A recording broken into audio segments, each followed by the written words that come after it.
Spectrum academy 12th class Maharashtra board chapter number 8 electrostatic part 1।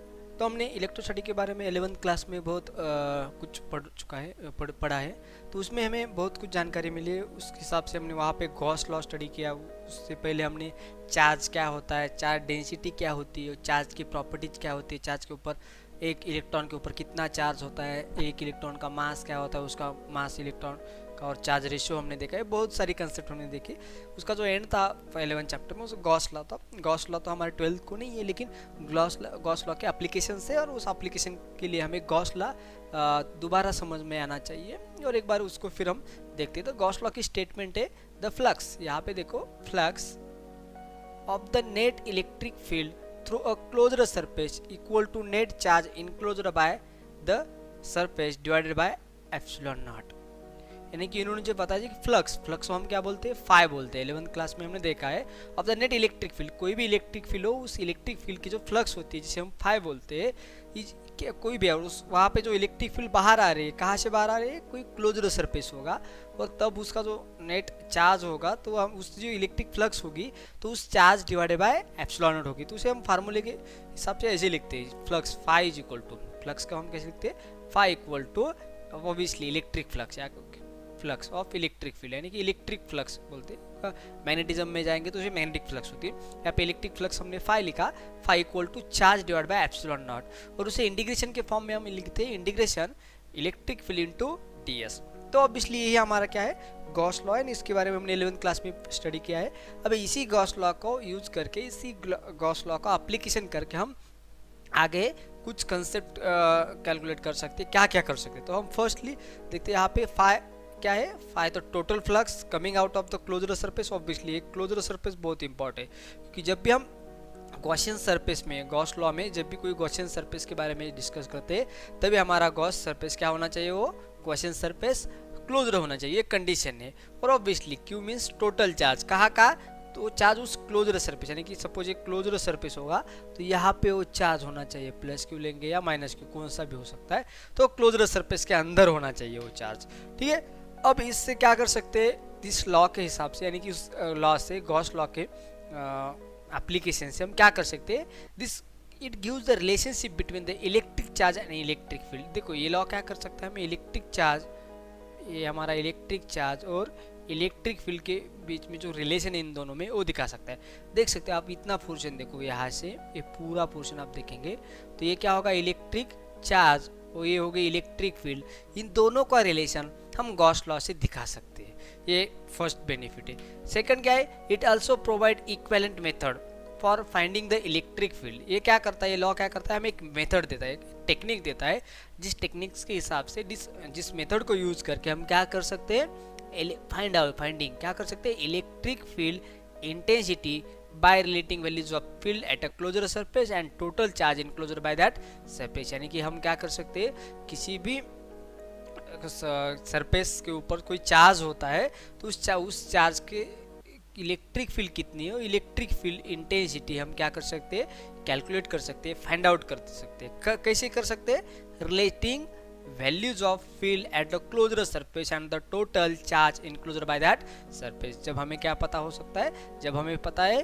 कि total surface कितना है और चार्ज और चार्ज की इनक्लोजर कितना है वहाँ पे, उसके हिसाब से हम क्या कर सकते हैं, इजीली क्या कर सकते हैं, इलेक्ट्रिक फील्ड इंटेंसिटी किसी भी सरफेस की कैलकुलेट कर सकते हैं जब वहाँ पे कोई चार्ज हमने इंट्रोड्यूस किया होता। तो उसके एप्लीकेशन देखने वाले हम। उसमें first application of Gauss law का, electric field intensity due to a uniformly charged spherical shell of hollow sphere. देखो, तो हमारे पास हम electric field intensity find out करने वाले, क्या फाइंड आउट करने वाले, इलेक्ट्रिक फील्ड इंटेंसिटी, यानी कि ई, इसे हम क्या बोलते हैं, E vector. Obviously electric field intensity is the vector quantity, तो हमें ये फाइंड आउट करनी है। तो ये कैसे फाइंड आउट कर सकते हैं, ये किससे आई हुई इलेक्ट्रिक फील्ड है, due to uniformly charged spherical shell और हेलो स्फीयर। दोनों का ही मतलब एक ही होता है, क्योंकि ऑब्वियसली ये कंडक्टिंग स्फीयर के बारे में बात कर रहे हैं, क्योंकि देखेंगे कंडक्टिंग होता तो क्या होता, नॉन कंडक्टिंग होता तो क्या होता। तो देखो यहाँ पे इलेक्ट्रिक फील्ड इंटेंसिटी ई फाइंड आउट करने वाले हैं, किसकी, यूनिफॉर्मली चार्ज स्फीयर है, एक स्फीयर है हमारे पास यूनिफॉर्मली और चार्ज रहे। तो हमारे पास एक सपोज ये स्फीयर है, अंदर का जो ये है हमारा, ये हमारा स्फीयर है, जिसकी रेडियस कितनी ली हमने, आर रेडियस है। यहाँ पे देखो ये स्पीयर है अंदर का, तो ये हेलो स्पीयर है, स्पेरिकल सेल है, और यहाँ इसके ऊपर हमने प्लस चार्ज रखी, देखो ये प्लस प्लस ऐसे पॉजिटिव चार्ज हमने रख दिए। अभी क्या होता है, ये चार्ज स्पीयर, ये स्पीयर की दो कोई भी स्पीयर उसके दो टाइप होते हैं, एक कंडक्टिंग होता है, एक क्या होता है, कंडक्टिंग, कंडक्टिंग, दूसरा होता है नॉन कंडक्टिंग, नॉन कंडक्टिंग। अब ये दोनों में फर्क क्या, कंडक्टिंग और नॉन कंडक्टिंग में, देखो जब कंडक्टिंग स्पीयर होता है तब हम चार्ज, सपोज ये पॉजिटिव चार्ज हमने यहाँ पे डाल दिया, यहाँ पे रख दिया, पुट किया इनसाइड द स्पीयर, तो कंडक्टिंग होगा तो ऑब्वियसली ये चार्ज क्या होता है, सरफेस के ऊपर आता है, इनसाइड चार्ज जीरो रहता है यहाँ पे, यानी कि कोई भी स्पीयर हो कंडक्टिंग होगा तो ये क्या होता है, कहीं पर भी आप चार्ज रख दो वो चार्ज कहाँ पर आएंगे, सरफेस के ऊपर आएंगे। ये कंडक्टिंग स्पीयर की प्रॉपर्टी, यानी कि कंडक्टिंग स्पीयर के अंदर चार्ज क्या रहता है, जीरो होता है। लेकिन नॉन कंडक्टिंग स्पीयर होगा तो जहाँ पे हम चार्ज रखेंगे वहीं पे रहेगा। सपोज हमने चार्ज यहाँ पे रख दिया, पॉजिटिव चार्ज यहाँ पे रख दिया, तो कहाँ पर रहेगा, पॉजिटिव चार्ज यहीं पे रहेगा, ये चार्ज कहीं पे शिफ्ट नहीं होगा, कंडक्ट नहीं होगा, क्योंकि स्पीयर कौन सा है, नॉन कंडक्टिंग। ये देखो ये इसके ऊपर बहुत एग्जाम में क्वेश्चन भी आ चुके हैं। जब हमारा कोई भी कंडक्टिंग स्पीयर होता है तो चार्ज कितना ही चार्ज उसके ऊपर डाल दो हम, यानी कि इनसाइड में रख दो तो कंडक्टिंग स्पीयर का तो चार्ज आउटसाइड आएंगे और स्पीयर के ऊपर हो जाएंगे, ऊपर सरफेस के ऊपर हो जाएंगे। लेकिन जब नॉन कंडक्टिंग स्पीयर होगा तो चार्ज हम जहाँ पर रखते वहीं पे रहेगा, ठीक है। तो इस पे हम अब कंसीडर करते हैं, इसकी हमें इलेक्ट्रिक फील्ड इंटेंसिटी ई फाइंड आउट करनी, तो इसके लिए हम कुछ प्रोसीजर फॉलो करनी पड़ेगी। तो हमें क्या करना पड़ेगा, फर्स्ट तो देखो यहाँ पे हमने एक स्पीयर कंसीडर किया जिसकी रेडियस कितनी, कैपिटल आर, यानी कि हमारा स्पीयर है। थोड़ा सा हम इसे क्लीन कर देते हैं। यहाँ पे जो स्पीयर है ये देखो, ये हमारा स्पीयर है ऑब्वियसली, जिसकी रेडियस क्या है, capital R, radius capital R, और उसका सेंटर ओ है। इसका जो ये पॉइंट है सेंटर, हमने क्या किया, इसको ओ कंसीडर किया, ओके। अभी वो यूनिफॉर्म चार्ज डेंसिटी रो, अभी चार्ज डेंसिटी का पता है हमें, चार्ज डेंसिटी का फॉर्म क्या होता है, चार्ज डेंसिटी यानी कि चार्ज पर यूनिट एरिया, क्या होता है, charge per unit area, obviously surface charge density sigma जी का। और अच्छा हमें पता है चार्ज का यूनिट क्या होता है, चार्ज का यूनिट होता है कूलम और एरिया का यूनिट होता है मीटर स्क्वायर, यानी कि uniform charge density obviously surface है, ये कोई चीज़ क्या है, सरफेस बोल सकते हैं, सरफेस, इसलिए सरफेस चार्ज डेंसिटी है। अब ये यूनिफॉर्मली सरफेस चार्ज डेंसिटी है तो उस स्पीयर की, तो उसका कूलम पर मीटर स्क्वायर लेते हैं, और ये इसके ऊपर हमने चार्ज यूनिफॉर्मली डिस्ट्रीब्यूट किया। यूनिफॉर्मली देखो यूनिफॉर्म है, ऐसा नहीं यहाँ पे ज़्यादा चार्ज है, सपोज यहाँ पे 3 4 ऐसे चार्ज जैसे 5 6 चार्ज जैसे, और यहाँ पे एक ही चार्ज है, देखो ऐसे नहीं होगा, देखो यहाँ पे ऐसे नहीं, इक्वली यूनिफॉर्मली चार्ज डिस्ट्रीब्यूटेड। तो हमें यहाँ पे यूनिफॉर्मली डिस्ट्रीब्यूटेड, देखो हमने जब भी बोला था स्पेरिकल सेल ली थी वो यूनिफॉर्मली चार्ज थी और ऑब्वियसली कंडक्टिंग भी थी।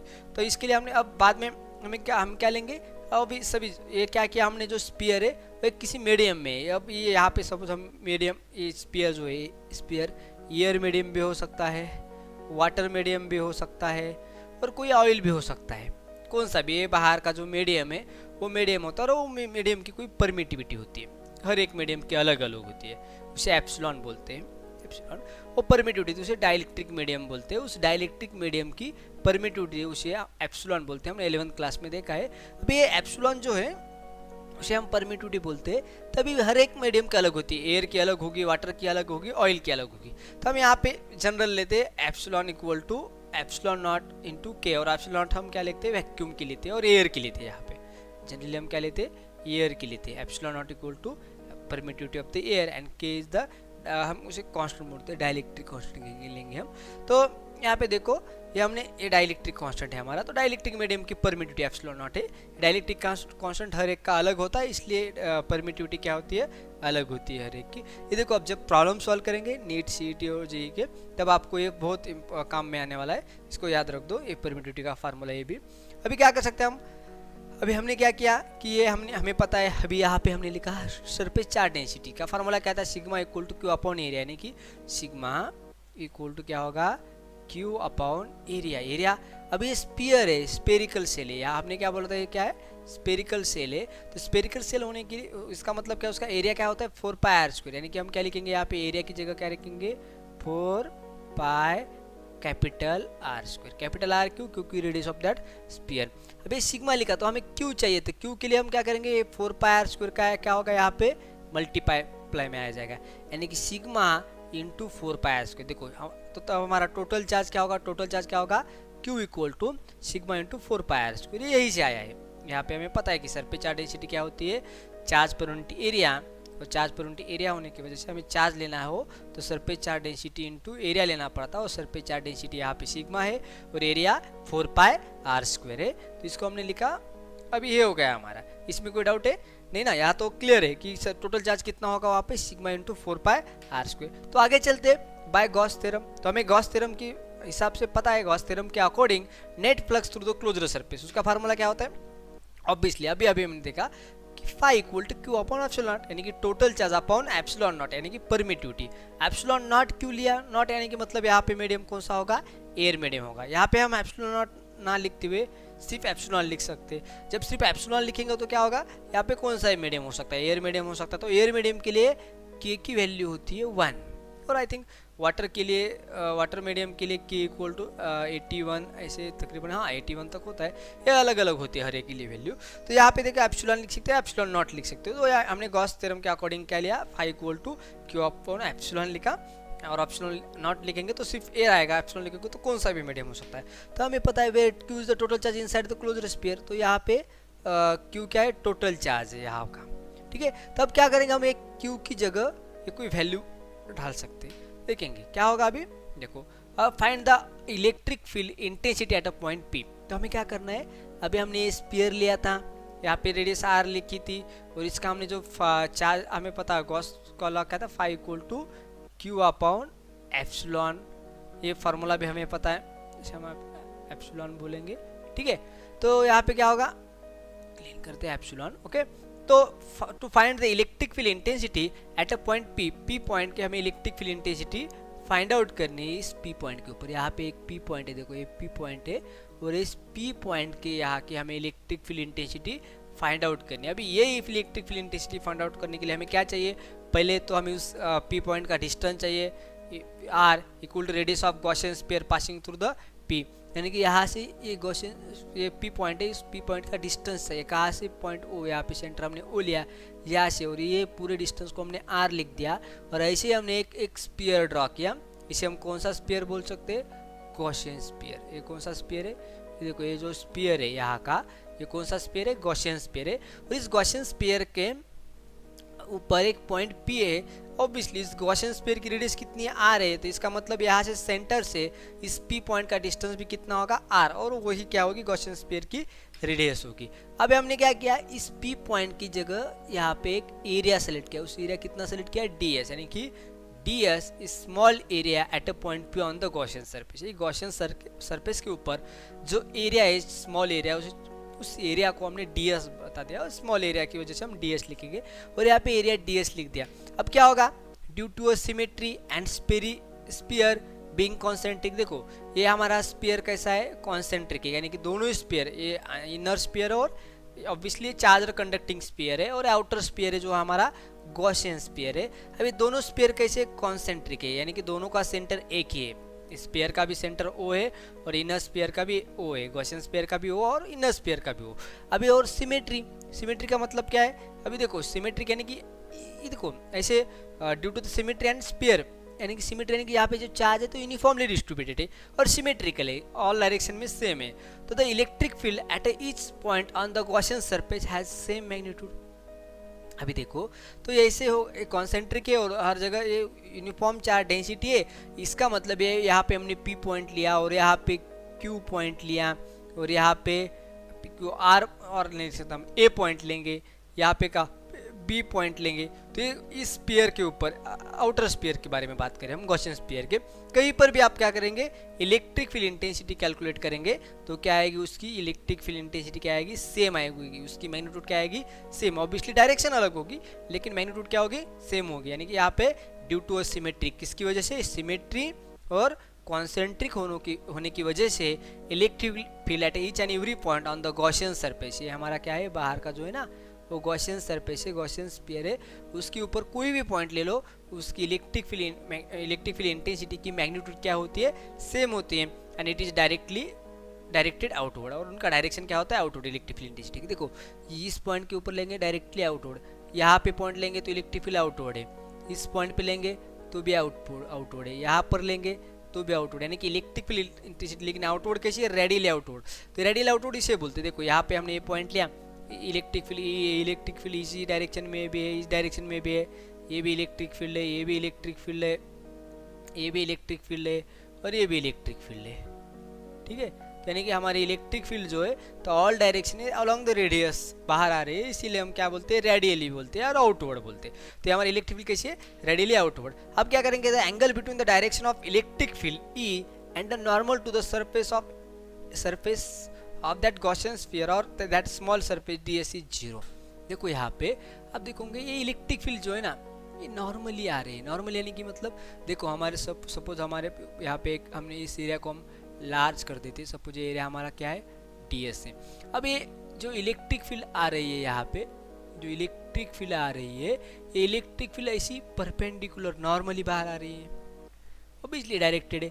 अब हम इसे इलेक्ट्रिक फील्ड बोलेंगे, ये यही हम यहाँ का पोर्शन हम यहाँ पे ड्रॉ कर रहे हैं यहाँ पे। ठीक है, तो ये क्या होगा, ये ds एरिया है, वहाँ से इलेक्ट्रिक फील्ड ऐसे बाहर आ रही है। अभी क्या होगा, अभी इस ds एरिया का अभी आपको पता है कि area is the vector quantity. Area क्या होता है, एरिया इज वेक्टर क्वांटिटी है। क्या होता है, एरिया वेक्टर है, एरिया इज अ वेक्टर। अब एरिया वेक्टर क्वांटिटी, इसका मतलब उसको कोई डायरेक्शन होगी, तो एरिया वेक्टर की डायरेक्शन इस डायरेक्शन में होता है। हम इसे एरिया ds वेक्टर लिखूंगा, ऐसे चलेगा ना। यहाँ पे लिखा है नहीं, यहाँ पे लिखा है area ds outward vector, area vector. Okay, तो एरिया वेक्टर ds है। यहाँ पे हम इसे थोड़ा सा क्लीन करके पहले हम क्या करेंगे, एरिया निकाल दे। देखो ये हमारा क्या है, एरिया, हम इसे एरिया ds बोलेंगे। ये क्या हमारा एरिया ds की direction magnitude obviously directed outward है। तो ठीक है, अभी ये और हमारी इलेक्ट्रिक फील्ड भी क्या है, आउटवर्ड है। अभी एरिया का वेक्टर ds आउटवर्ड है, इलेक्ट्रिक फील्ड भी आउटवर्ड है। The angle between the direction of electric field and normal to the surface area ds is 0। अब ये क्या है, normal to the surface area ds और इलेक्ट्रिक फील्ड दोनों का बीच में क्या एंगल, एक ही डायरेक्शन में, एक ही डायरेक्शन में होगा तो उनका एंगल क्या होगा, 0 होगा। तो इसका मतलब यही है, angle between the direction of electric field E and the normal to the surface of the sphere ds is 0। Angle क्या होगा, 0 होगा। अब यह एंगल 0 होगा तो cos 0 का मतलब cos 0 इक्वल टू क्या आता, 1 आता। इसका मतलब cos थीटा कितना आएगा, 1 आएगा। cos थीटा का मतलब क्या होता है, 1 होता है। तो आगे चल के हम देखेंगे। अभी हमें पता है कि E इंटू ds हमने देखा था गॉस थ्योरम में। गॉस थ्योरम में पता था, इंटीग्रेशन लिखा था हमने, integration E vector into ds हमने लिखा था, इक्वल टू हमने पा इसके आगे क्या था, q बाय एप्सिलॉन नॉट था और इसके यहाँ पे फाई था। ये हमारा गॉस थ्योरम था यहाँ पे। ठीक है, तो हम क्या करेंगे, अभी हम E इंटू ds के बारे में डिस्कस करने वाले।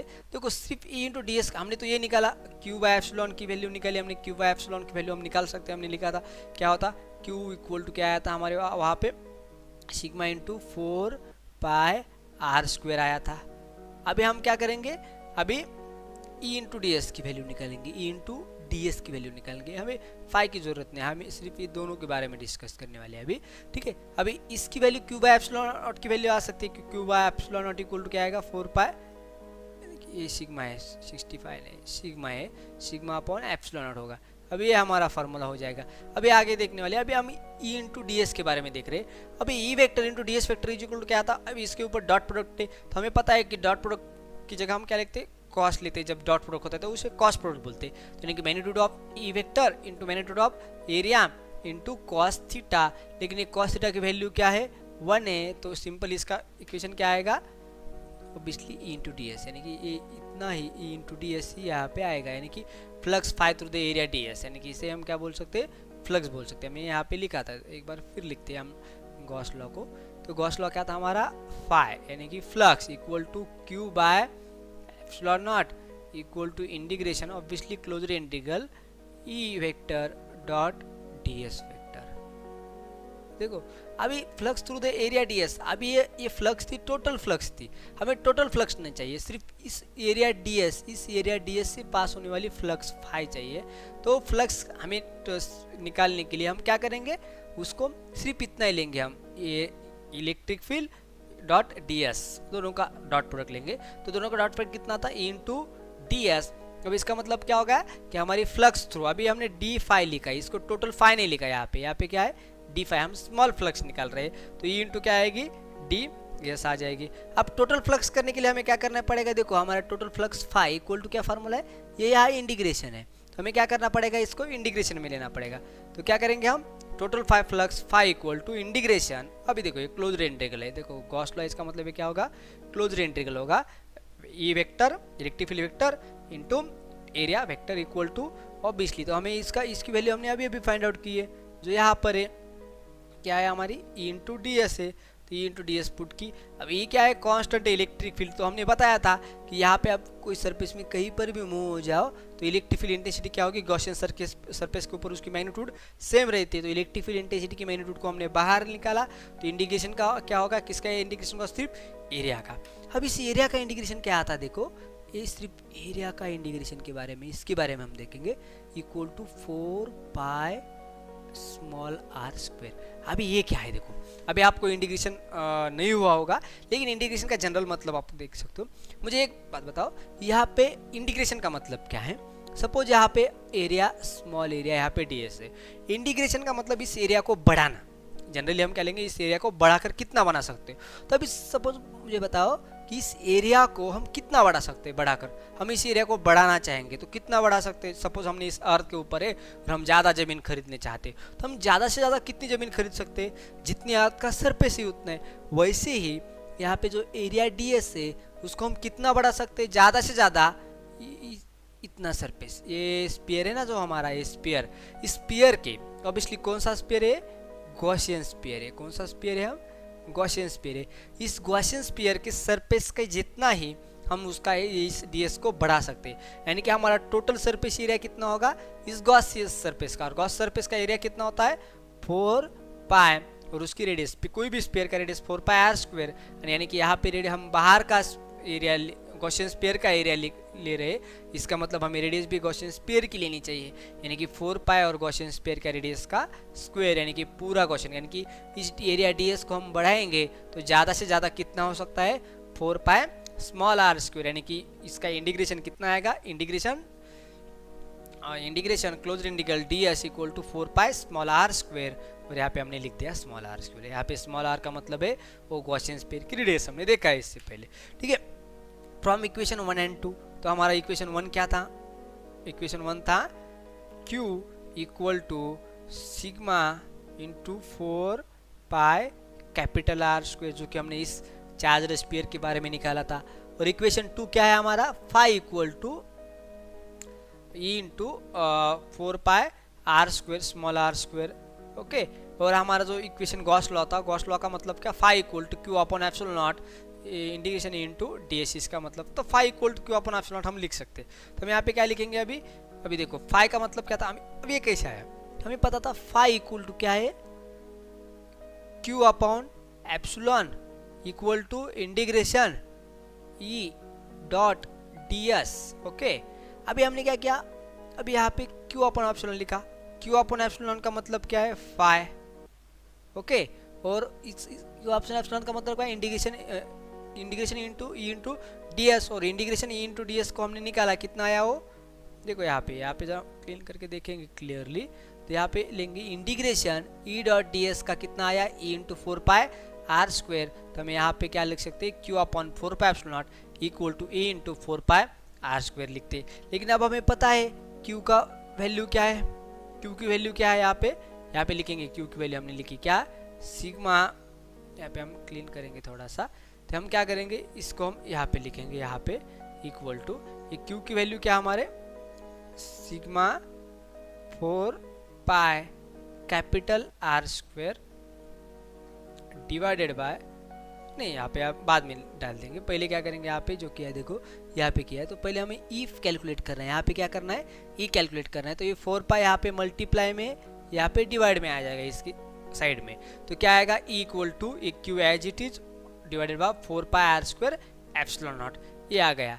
अब इसको क्या करेंगे, अब क्यू की वैल्यू फाइंड आउट डाल देंगे, क्यू इक्वल टू क्या था हमारा, देखो यहाँ पे हमारा जो इक्वेशन है, यहाँ पे जो क्यू है, तो क्यू की जगह हम क्या कर सकते हैं, 4 सिग्मा रख सकते हैं, क्या रखते हैं, sigma 4 pi capital R square. अभी देखो एक क्यू की जगह हमने क्या लिखा, sigma upon 4 pi R square, यहाँ पे sigma into 4 pi R square, बे 4 पाई और ये 4 पाई गेट कैंसिल।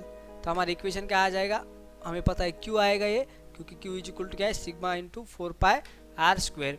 अब ये इक्वल टू क्या होगा sigma R square upon epsilon naught small r square. ये कैपिटल आर का मतलब उस अंदर का जो स्फीयर कंडक्टिंग स्फीयर था उसकी रेडियस है, और ये जो आर है आर ए गॉसियन स्फीयर की रेडियस है, और पी पॉइंट का डिस्टेंस, दोनों भी हम ले सकते हैं। अब electric field at a point outside the shell is the same as that of the two point charge. अभी देखो इस फॉर्म इसको हम देखेंगे इससे पहले, तो ये जो है ना, अब ये electric field at a point outside the shell, यानी कि जो हमने सेल लिखा था, स्पेरिकल सेल लिखा था जिसके ऊपर हमने ऐसे चार्जेस दिए हुए थे, ठीक है, उसके बाहर किसी भी पॉइंट पी पर जो हमने इलेक्ट्रिक फील्ड निकाली है उसका फार्मूला हमारे पास है equal to sigma square upon 4 pi sigma into R square upon 4 epsilon naught small r square. Small r का मतलब क्या है, रेडियस ऑफ और distance of that point P, ये डिस्टेंस है यहाँ से सेंटर से, ठीक है।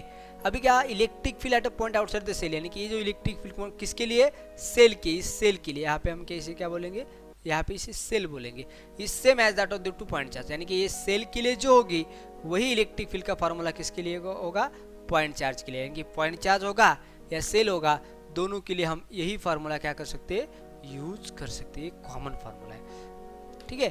तो केस फर्स्ट में क्या करेंगे, if point P lies on the surface of the charged sphere. अभी देखो हमने जो देखा अभी वहाँ पे जो हमने एक स्फीयर इनर स्फीयर लिखा था जिसकी रेडियस क्या थी, कैपिटल आर थी, और दूसरा आउटर स्फीयर लिखा था उसकी रेडियस क्या थी, स्मॉल आर थी, और यहाँ पे पॉइंट पी था।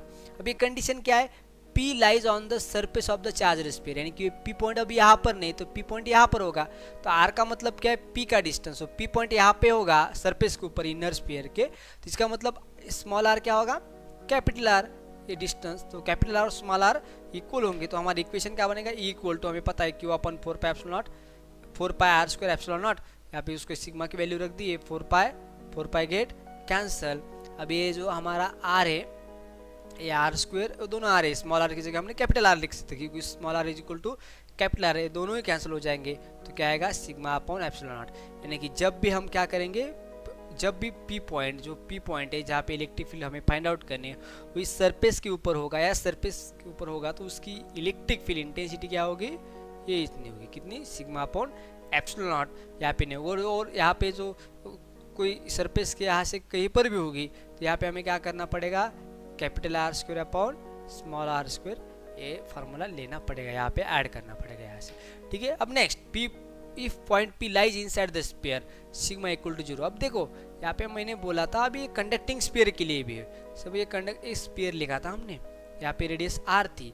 अभी हमारा जो पी पॉइंट पहले यहाँ था, तो फार्मूला क्या आया, इलेक्ट्रिक फील्ड का sigma into capital R square upon क्या आया, epsilon naught small r square, ठीक है, ये हो गया। अभी यहाँ पे देख सकते हो ये जो है ना, यहाँ पे पी पॉइंट यहाँ पे था, तब क्या है formula, E equal to sigma upon epsilon naught. अब हमारा पी पॉइंट क्या है, लाइज इनसाइड द स्फीयर, यानी कि स्फीयर के यहाँ पर इनसाइड। अभी यहाँ पे देखो हमारे पूरे चार्जेस यहाँ पर है, क्योंकि जो हमारा स्फीयर है, तो हमने कौन सा स्फीयर लिया है, कंडक्टिंग स्फीयर है, हमने देखा था कौन सा, कंडक्टिंग, कौन सा स्फीयर है, कंडक्टिंग स्फीयर है। अब ये कंडक्टिंग स्फीयर होने की वजह से कोई भी हम चार्ज लेंगे तो वो चार्ज कहाँ पर होगा, पूरे सरफेस के ऊपर होगा, इनसाइड चार्ज 0 है, तो इनसाइड चार्ज ही नहीं है, तो चार्ज डेंसिटी क्या होगी, 0 होगी, यानी कि इलेक्ट्रिक फील्ड भी क्या होगी, इनसाइड 0 होगी, यानी कि कंडक्टिंग स्फीयर होगा। सिर्फ एक कंडक्टिंग स्फीयर के लिए, देखो ये किसके लिए, कंडक्टिंग स्फीयर के लिए इनसाइड क्या होती, चार्ज 0 होता है, इसकी वजह से चार्ज डेंसिटी 0 होती है, इसकी वजह से इलेक्ट्रिक फील्ड 0 होती है, ठीक है। तो यहाँ पे हमारा दूसरा कंसेप्ट है गॉसियन सिलेंडर लेते हैं, उसके लिए हम कैलकुलेट करेंगे, इसके हम नेक्स्ट लेक्चर में देखेंगे।